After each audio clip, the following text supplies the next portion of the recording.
Another Hungarian battle. Unbelievable. I mean, it's so crazy that, like, in a tournament as big as this, in the Group A where I play, there are a total of 4 Hungarians, including me, and I still managed to get one Hungarian. So that's crazy. But yeah, anyway, I managed to beat him, so that's good. I mean, I feel like overall it was easy. I completely outplayed him. I gave him some chances at the end, but okay. I didn't screw it up. A few years ago, we played against each other, and in that game, I was also white, and I was also completely winning.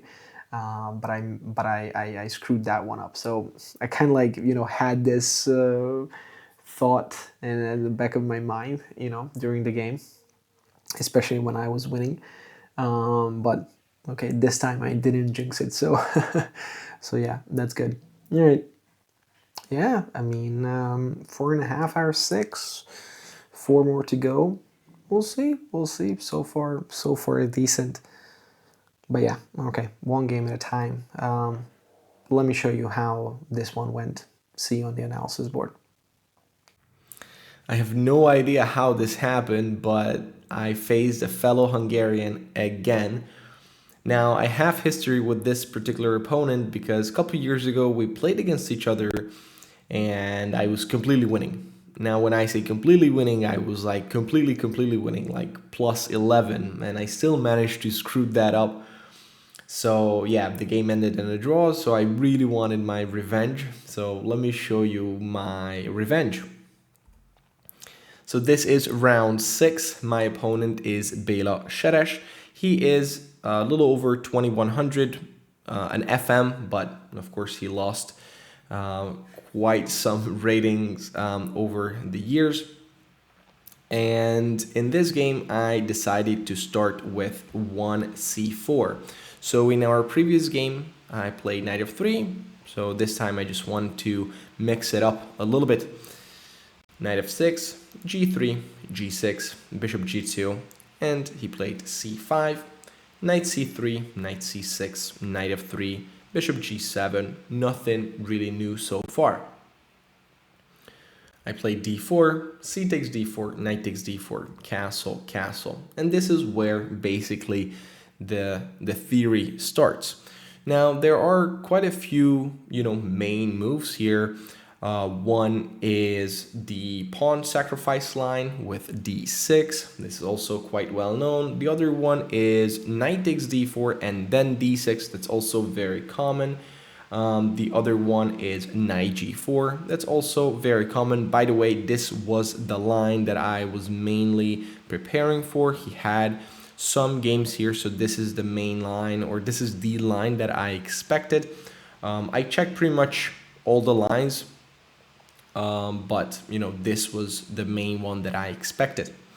But he decided to like surprise me a little bit after the game. We talked, and he was like, he told me that he wanted to do something else in case I prepared, and I did, but I was more or less prepared for everything.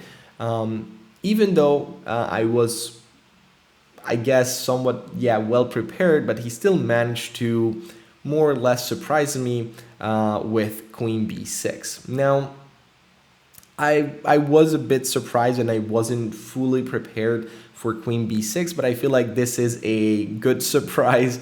You can surprise me anytime with a line like this. Queen b6 does exist, and interestingly enough, queen b6, I think statistically, is the second most popular move, which is, in my opinion, is rather surprising because I think queen b6 is just not that great of a line, to be honest.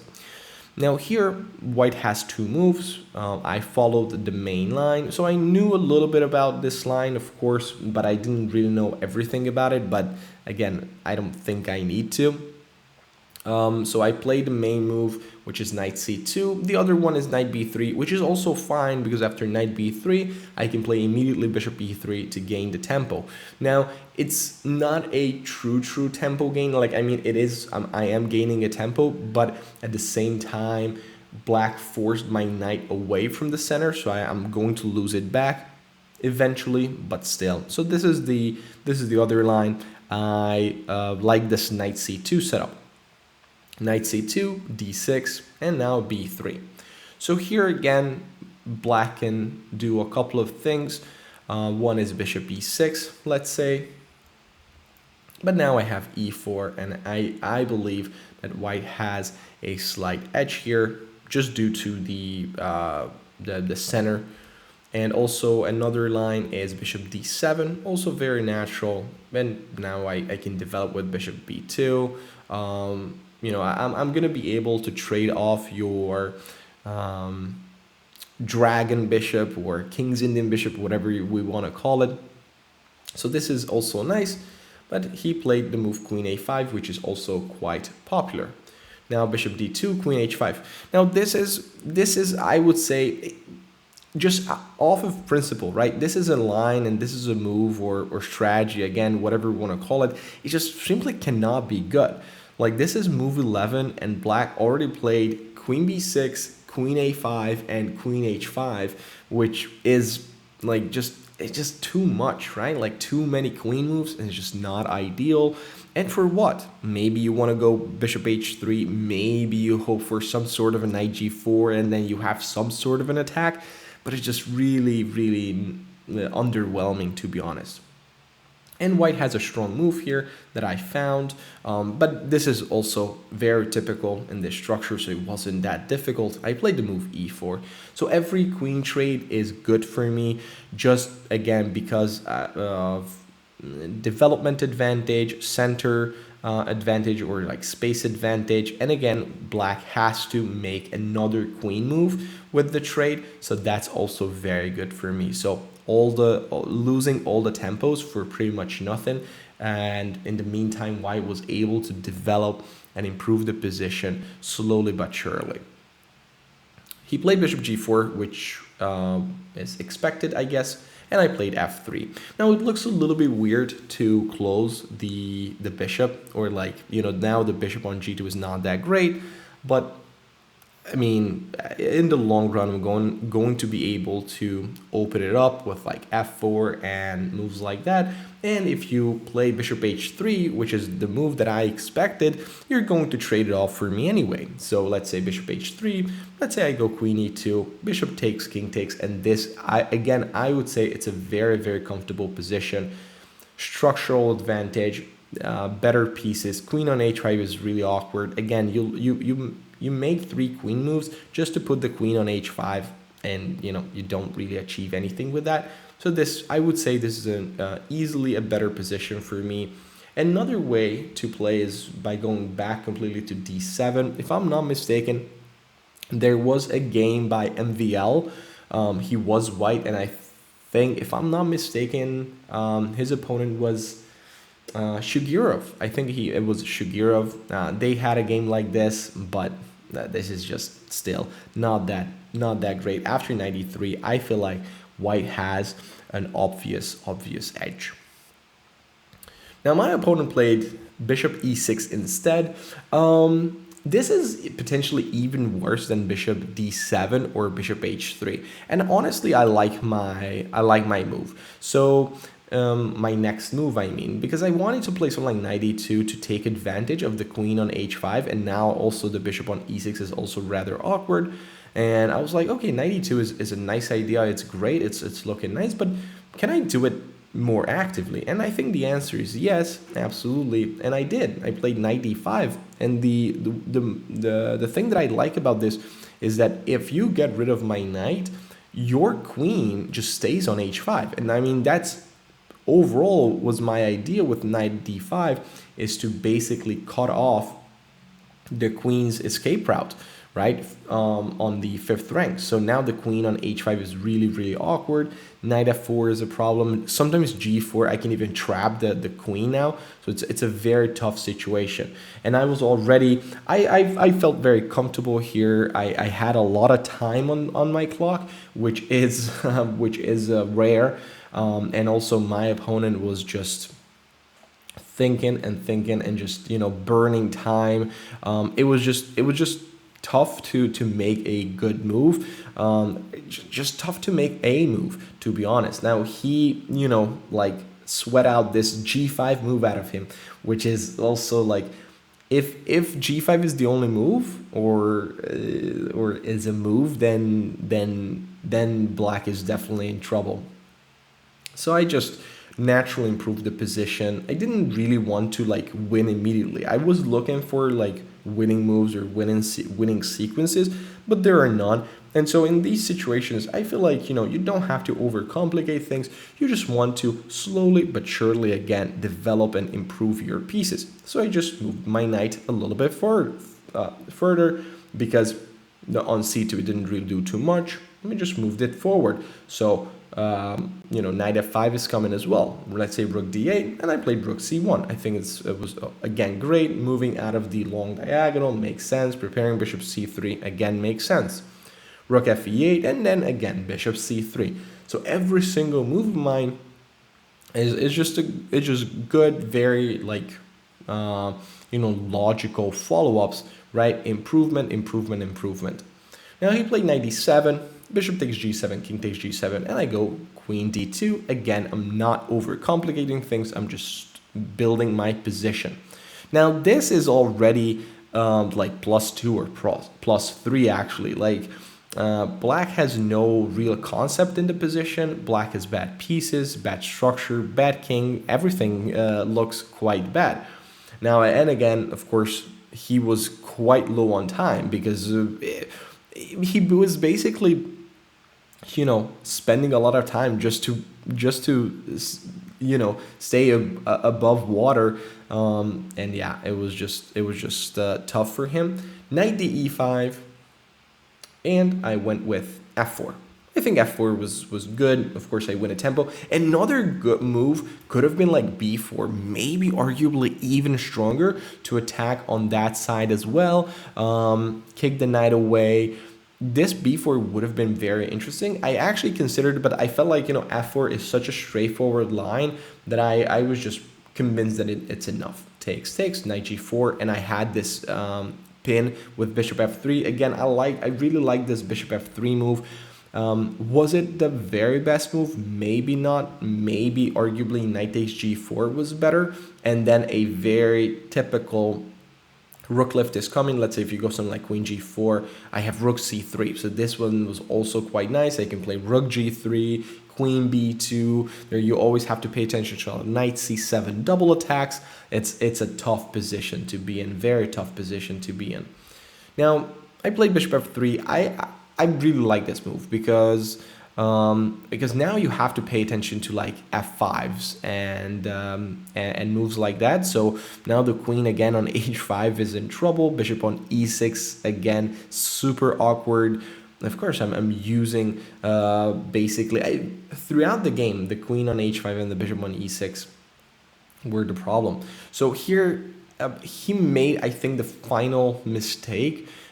Because he played queen h3. The best move actually would have been king h8, and here I definitely miscalculated, because I was like, oh, I just win. So I also believe that queen h3 is more or less the only move, but that was like, whatever.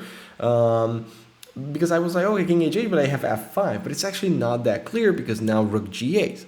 And so there are some interesting lines, because my king is also a bit exposed. So after knight e5, he can win the piece back. Not that easily, but after h5, I mean, there are some chances for black here. White should have a better position still, just because I have, let's say, like king g2.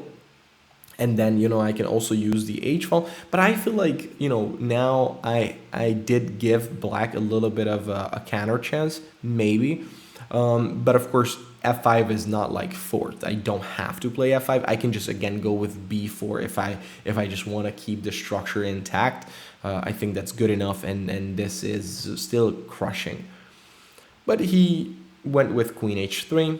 Fair enough, but this is losing in a forcing fashion, because I have knight c7, and this is like tactically game over, because I'm overloading the bishop on e6. So now everything is hanging, and also the fact that the king is on g7, a bit awkward, because I'm taking everything with a check, so that's great. So now if if you want to save the rook, I take on e6 with a check and I take on g4. So you can't do that. The only move is knight takes c3, but I have the in-between move knight takes e8 check, rook takes c8, queen takes e3, and now I am up in a very easy, comfortable exchange, and this one should be game over. Now, I expected this game to be over very, very quickly because I had enough time, completely winning position, and I had like this, flashbacks to our game a couple of years ago, and I was like, oh no, please don't mess this up. Almost, by the way, let me show you. So f6, rook c2, queen h6, rook g2, check, king h8, and of course every trade now is good for me, so I'm trading here. Bishop g4 takes. I think, by the way, that was the rook lift was quite clever, activating the rook. The rook on c1 didn't really do much, so using this rook c2, rook g2 idea was quite clever. Knight e5, rook g3, knight g6, king h1. I'm just basically, making sure that I'm not blundering anything, improving the position. Again, still, I'm rook on f1 goes to g1 now. b6, rook h3, queen f8, rook g1. Again, now rook g6 is a threat.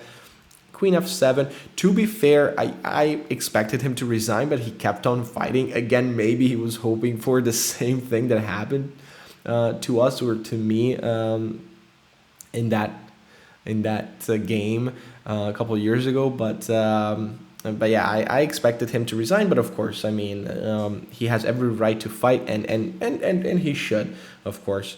Now I played f5. I don't think I needed to commit. Maybe I wouldn't call this a mistake. It was just not necessary. If I go queen g3, it's completely good enough, right? Maybe queen g3 was the easiest win. I don't know why I committed, but the reason was because I thought this is very straightforward, and it was. Because now I want to play rook g3, rook g7. So you have to trade the rook, and I was quite happy about this. And after queen h5, again, I thought this is game over because I'm going to play rook g3 and I'm going to trade more pieces off. And I was right. I just failed to find the easiest move, right? So I played rook g3, which is fine, which is good, which is winning. But that super easy move, I don't even know why I missed it. It's actually quite awkward. I have queen g6, and I'm just forcing the queen trade. It's just very awkward that I didn't see this. It's when I checked the game, I was like, oh, this is embarrassing. Queen g6, and here this is where I started a little bit panicking. I don't even know why. And queen g6 is just straight up winning. These small tactics, they are just killing me. I don't know. I should probably do more puzzles. Anyway, rook g3, which is fine, good move. Queen f8, queen d1, so I'm playing queen d1 to activate the queen through d5, queen h6, queen d5, and knight g5. Now here I played a good move, but here I truly panicked. I don't know why. I was I looked at every line. We got the extra time, so that was not an issue anymore. And I for whatever reason, I was I'm completely winning and I can't find a win. And I started panicking. I spent 20, 25 minutes here for absolutely no reason. I almost lost my cool. And I was now this was the true moment where I was oh my God, it's happening again. It's happening. What am I supposed to do? This guy is my my nemesis. I don't know. But okay, I figured it out. So I had two moves in my mind. One was e5 and the other one was queen a8. But I started panicking and I felt nothing was winning. I was actually very close to playing e5. I think e5 would have been winning. Why? Because if you play f takes e5, I have queen g2, which is very nice. D takes e5. I saw most of these moves. Queen d8, king g7, queen takes, king goes back. And check. And here, I just didn't find the right sequence. But the right sequence is queen d8 check, king g7, queen c7 check, king g8, and now I go rook d3. So this is, I saw this move as well. I just didn't see this move. Knight f7, queen b8, king g7, and now I go back to g3. So this was the precise. I didn't see this one.